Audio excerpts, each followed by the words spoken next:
به آمدبونا 28 کومن ji kantona Cizîrê Festîvala dehemîna zarokan li bajarokê Rimelanê dest pê kir.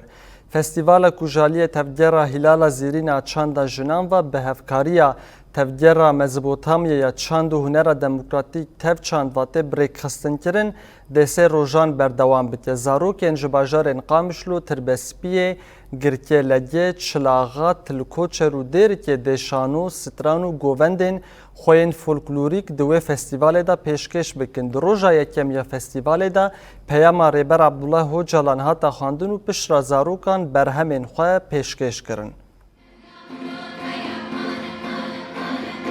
فستیوال رمیلان سه روزاتی دست بکرن. ایرو صبح دست یعنی یکی مه دوی مه سی مه.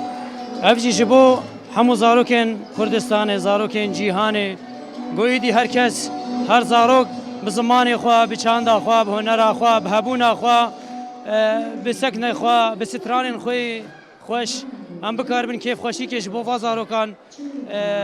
چه بکن اف هر سال تکرن ای سال جی برنگ کی جدا نزی سه کومن زاروکا ته کرن خو افسر اصلا کانتونا قامشلو ته کرن کانتونا حسکی جی هيا کانتونا کوبانه جی این سال اصلا روجاوای کردستان گشتی هيا لتایبت جبو کانتونا قامشلو اف هر سه روزن وکی دیجیش خو اند بینن روزا دست بکی حاضرتی وکی داخویانی وکی جبو ریبر آپو آزادی جبو سرکاتی آمایا گوه قاسی گرینگی دیده زاروکان آزادی زاروکا دست بیدی که